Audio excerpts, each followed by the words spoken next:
Good morning students. I hope you all are safe and healthy students.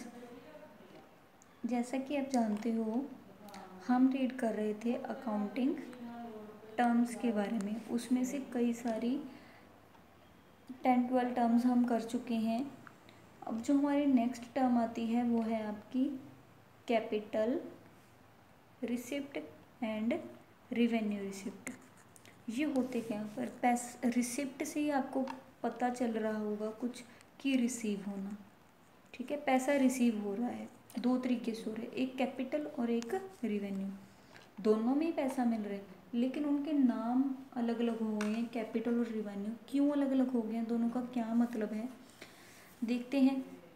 देखो, अगर मैं simple भाषा में बात करूँ कि कैपिटल रिसिप्ट क्या होगा, जब आपको पैसा कभी कभार मिल रहा है, ठीक है, मीन्स कि वो आपको डेली एक्टिविटीज़ से नहीं मिल रहा, आपकी बिजनेस की डेली एक्टिविटीज़ से नहीं मिल रहा, कभी कभार मिल रहा है। फॉर एग्जांपल आपकी लॉटरी निकल गई, हर बारी थोड़ी ना निकलेगी, तो उसको आप क्या मानोगे, कैपिटल रिसिप्ट मानोगे। फॉर एग्जांपल आपने कोई अपनी एसेट बेच दी, फिक्स्ड एसेट बेच दी कोई, तो वो आपकी क्या है, पैसा आया, मोटा पैसा आया, तो उसको आप क्या कहोगे, कैपिटल रिसिप्ट। कहने का मतलब जब आपके पास मोटा ज़्यादा पैसा आएगा उसको तो कहोगे कैपिटल रिसिप्ट। और जब आपके पास थोड़ा थोड़ा थोड़ा थोड़ा करके सारा साल ही कुछ ना कुछ पैसा आता जा रहा है उसको आप क्या कहोगे, रिवेन्यू रिसिप्ट। या फिर और हम क्या कह सकते हैं कि जब ज़्यादा पैसा आए कैपिटल रिसिप्ट, और जब कम पैसा आए रिवेन्यू रिसिप्ट, और जब कभी कभी पैसा आए कैपिटल रिसिप्ट, और जो बार बार आए वो रिवेन्यू रिसिप्ट। एग्जाम्पल क्या हो सकता है, लॉटरी निकल गई, कोई एसेट बेच दी, ठीक है। इधर क्या हो सकता है कि हमने गुड्स सेल कर दी हैं अपनी, ठीक है, हमें कोई इंटरेस्ट मिला, हमें कोई कमीशन मिला, ठीक है, हमें कोई सैलरी मिल गई, तो ये हमारे क्या है, रिवेन्यू रिसिप्ट है। तो आई होप आपको क्लियर हो गया होगा कि वो पैसा जो आपको बार बार मिलता रहता है उसको कहते हैं रिवेन्यू रिसिप्ट, और जो पैसा आपको कभी कभार मिलता है, ठीक है, तो जो आपके बिजनेस की एक्टिविटी से नहीं मिला, आपको बिजनेस की वजह से नहीं मिला, वो आपको किसी अनदर पर्पज से मिल गया, उसको कहते हैं कैपिटल रिसिप्ट। जिस तरीके से ये रिसिप्ट होती हैं वैसे ही एक्सपेंडिचर भी होते हैं, ठीक है। एक्सपेंडिचर का मतलब क्या होता है, खर्चा करना, तो ये भी दो तरीके का होता है, एक हो गया कैपिटल एक्सपेंडिचर और दूसरा हो गया रिवेन्यू एक्सपेंडिचर।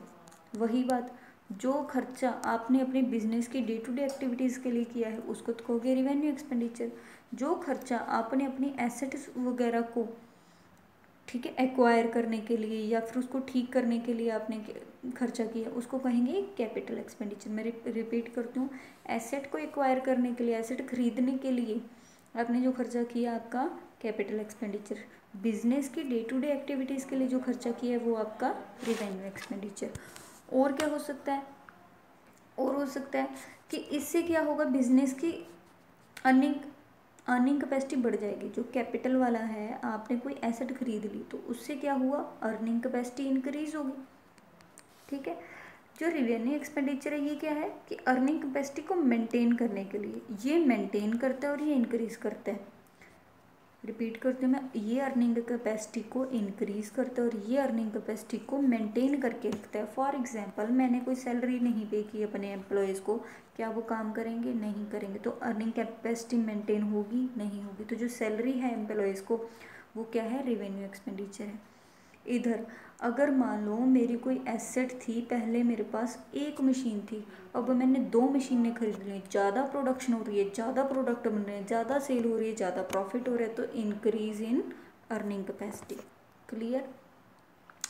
और क्या हो सकता है कैपिटल एक्सपेंडिचर, जब आपको बेनिफिट लॉन्ग टाइम के लिए हो, वो खर्चा जिसका फ़ायदा आपको लंबे टाइम तक होता रहे उसको कहते हैं कैपिटल एक्सपेंडिचर, और जिसका बेनिफिट आपको मिनिमम 1 ईयर तक का हो, लेस देन 12 मंथ्स का हो, उसको कहेंगे रिवेन्यू एक्सपेंडिचर। कैपिटल एक्सपेंडिचर को लिखा जाता है बैलेंस शीट के अंदर और रिवेन्यू एक्सपेंडिचर को लिखा जाता है प्रॉफिट एंड लॉस अकाउंट के अंदर, trading and profit and loss account I should say. Okay जी, देख लेते हैं इसके एग्जाम्पल्स। वैसे मैं आपको बता ही चुकी हूँ, कैपिटल एक्सपेंडिचर कौन सा होगा? जो आपने एसेट को एक्वायर करने के लिए वो किया। फॉर एग्जांपल आपने कोई बिल्डिंग परचेज कर ली, कोई प्लांट परचेज कर लिया, कोई फर्नीचर परचेज किया, वो आपका क्या होगा? कैपिटल एक्सपेंडिचर होगा। रिवेन्यू एक्सपेंडिचर क्या हो सकता है? जैसे कि आपने कोई अपने एम्प्लॉयज़ को सैलरी दी है, कोई कमीशन दिया है, ठीक है, आपने कोई वेजेस पे किए हैं, आपने रेंट पे किया है, ये सारे के सारे आपके क्या हैं? रेवेन्यू एक्सपेंडिचर्स हैं। Clear students? उसके बाद बात आती है थर्ड टाइप का जो एक्सपेंडिचर आता है। एक्सपेंडिचर्स के बारे में हम पढ़ रहे थे, मैंने बताया कि 3 तरीके के होते हैं, कैपिटल, रिवेन्यू, डेफर्ड रिवेन्यू। तो कैपिटल एक्सपेंडिचर और रिवेन्यू एक्सपेंडिचर तो मैं आपको बता चुकी हूँ। रह गया हमारा डेफर्ड रिवेन्यू एक्सपेंडिचर। अब ये डेफर्ड रिवेन्यू एक्सपेंडिचर क्या होता है? ये होता तो रिवेन्यू एक्सपेंडिचर ही है, लेकिन इसका जो बेनिफिट है वो आने वाले लॉन्ग टाइम तक होता रहता है। इस वजह से इसको क्या कहा जाता है? Deferred revenue. अब ये कैपिटल नेचर का तो है नहीं, है तो ये रिवेन्यू नेचर का, लेकिन इसका जो बेनिफिट है वो लंबे टाइम तक हो रहा है। लेकिन हमें पता है कि रिवेन्यू एक्सपेंडिचर का तो फ़ायदा सिर्फ 1 साल तक होता है, तो ये तो बीच का हो गया ना, ये कैपिटल है ना ये रिवेन्यू, तो इसको हमने अलग नाम दे दिया। क्या दिया? Deferred revenue expenditure. कोई एग्जाम्पल हो सकता है, मान लो एडवर्टीजमेंट, हमने एडवर्टीजमेंट कर दी, हमारी टीवी आज हमने 10 करोड़ रुपए लगा दिए, लेकिन वो एडवर्टीजमेंट तो 10 साल तक चलती रहेगी, उसका फायदा तो हमें 10 साल तक होता रहेगा। तो उस एडवर्टीजमेंट पे मान लो हमने 5 लाख रुपए लगाए थे, 5 सालों तक हमने उस एडवर्टीजमेंट को टीवी पे चलाया, तो हर साल हम अपने प्रॉफिट में से 1 लाख रुपए का किस चीज़ का खर्चा दिखाते रहेंगे? एडवर्टीजमेंट का खर्चा दिखाते रहेंगे। तो ये 1 लाख जो 1 लाख है, ये हमारी क्या है? डेफर्ड रिवेन्यू एक्सपेंडिचर है। Clear students? उसके बाद देखते हैं नेक्स्ट टर्म है हमारे पास एक्सपेंसेस। वो था एक्सपेंडिचर, ये क्या है? एक्सपेंसेस। आपने कोई गुड्स को परचेज किया या फिर आप कुछ बना रहे हो, तो उस पर कितनी कॉस्ट पड़ रही है, उसको सेल करने में कितना खर्चा हुआ, प्लस उस पर जो सर्विसेज दी हैं उस पर कितना खर्चा हुआ, तो इन सब को क्या कहा जाता है? एक्सपेंस कहा जाता है। कहने का मतलब प्रोडक्ट खरीदने से लेकर, बनाने से लेकर बेचने तक, ठीक है, जो खर्चा होता है उसको क्या कहते हैं? एक्सपेंसेस कहते हैं। नेक्स्ट जो हमारे पास टर्म आती है वो है इनकम। अब बात आती है इनकम क्या होती है, ठीक है। इनकम से पहले आपको एक और टर्म पता होना चाहिए, वो है रिवेन्यू। रिवेन्यू क्या होता है आपका? कि आपने अपनी गुड्स सेल कर दी, गुड्स सेल करने पर आपको कितना पैसे मिले, उसको क्या कहा जाता है? रिवेन्यू कहा जाता है।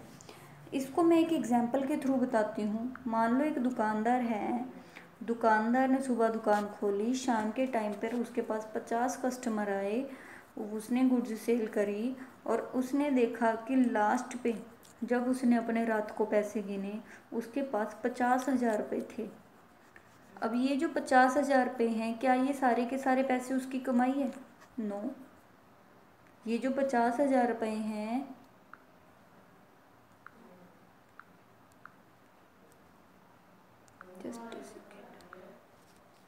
ये जो 50,000 रुपये हैं, ये इसकी क्या होगी?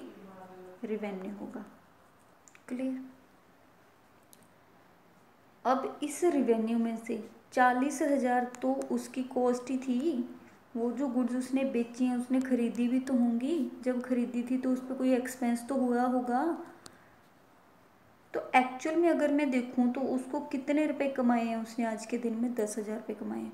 तो कितने पैसे कमाए, उसको क्या कहा जाता है? इनकम कहा जाता है। अब इसी हिसाब से चलें तो अगर क्या वो दुकानदार ये कहे कि मेरी 50,000 की इनकम है? बिल्कुल भी नहीं कहेगा वो ये बात। वो क्या कहेगा कि 50,000 की गुड्स थी, 40,000 रुपये तो मेरा खर्चा ही हुआ था उस पर, तो मेरे को तो 10,000 रुपये बचे हैं, और वही 10,000 रुपये मेरी क्या है? इनकम है। क्लियर? कहने का मतलब जितने पैसे हमारे हाथ में आए उसको तो हम कहेंगे रिवेन्यू। वो हाथ में आने के लिए जो हमने खर्चा किया वो हमारा एक्सपेंस है। तो हम अगर रिवेन्यू में से एक्सपेंस को माइनस कर दे तो हमारे पास क्या आ जाएगी? इनकम आ जाएगी। Okay students? सो स्टूडेंट्स, आपने ये जितनी टर्म्स मैंने आपको आज करवाई है आपने अच्छे से रीड करनी है, नोट्स बना लेने हैं। मिलते हैं हमारे नेक्स्ट लेक्चर में। Okay students, thank you and have a nice day.